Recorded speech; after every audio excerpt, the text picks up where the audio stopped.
Hi everyone, Digital Logan here helping you find success in analog life.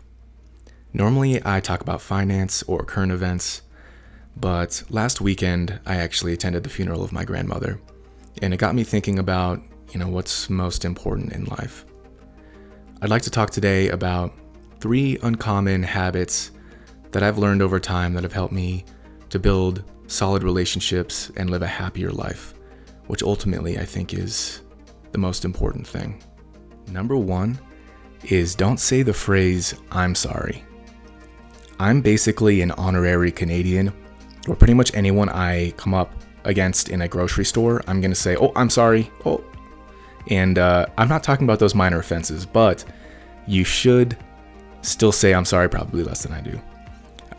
What I'm talking about now is for when circumstances arise, just being a human, where maybe you kind of hurt someone on a deeper level. I tend to have kind of a rough sense of humor. So for an example, maybe I just say something and then I can see on the other person's face that I have hurt them in a vulnerability that I wasn't aware of.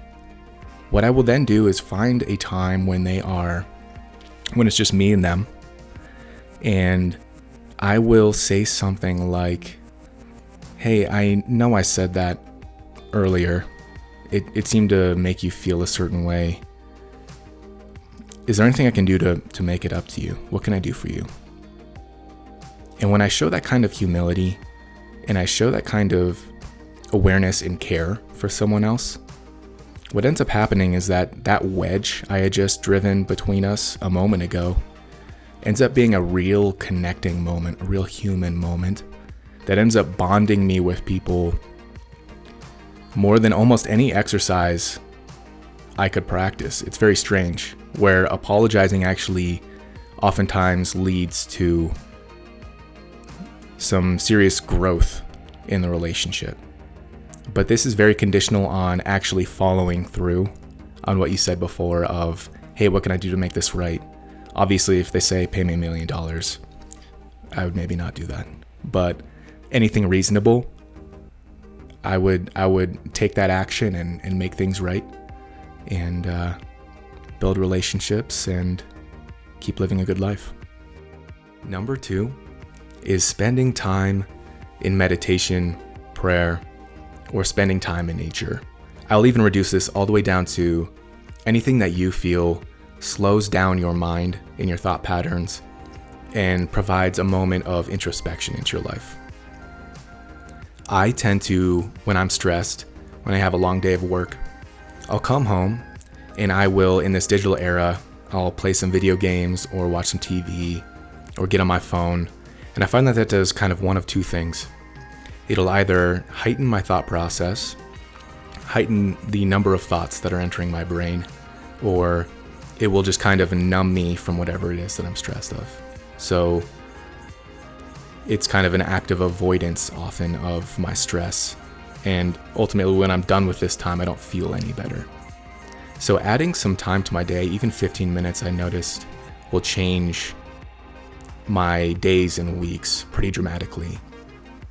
By having 15 minutes where I just maybe go for a walk with my dog in the dog park and I see the sunset and I have moments of gratitude and I get introspective and I remember my values and try to dive into my feelings, which allows me to go out in the world and actually act through my values rather than kind of the emotions that are bubbling on the surface, which makes me over time feel a lot better about myself. I have a lot more confidence and people generally like me more, which is extremely beneficial in the long run. Number 3 is only take advice from those you admire. I know that sounds a little dramatic, but it's been my experience that when someone is offering you advice, they're looking at your life and making assumptions about what you should do, but they are giving you that assumption from the playbook that got them to where they are. So they are giving you the best advice they can offer based on kind of the thoughts that got them to where they are, if that makes sense. So don't be like me. I was a pretty insecure kid and I'd have like a math teacher tell me that I wasn't any good at it, or just different people in my life telling me certain things, and then later in life coming back around and realizing that this person didn't know anything, and I totally listened to them because they were maybe in a position of authority or just some sort of influence in my life. And my time is better served when looking at people and studying people who have what I want, and then gathering advice from those people, and even just going up to them and asking them for advice. The kinds of people that I want to be like often don't even look at other people's lives and make judgments and offer advice. They're the type of people who are a little bit more quiet, who are kind and patient, and just living a really awesome life, where if you come up to them and you ask, they will give you some answers that will be really insightful and really useful for you. I hope you guys enjoyed the video. Hope it maybe spurred some thoughts within you. And just thank you guys for watching. I really care about you guys, and I wish you all the best in life. Sincerely. It would mean a lot if you did subscribe and like this video.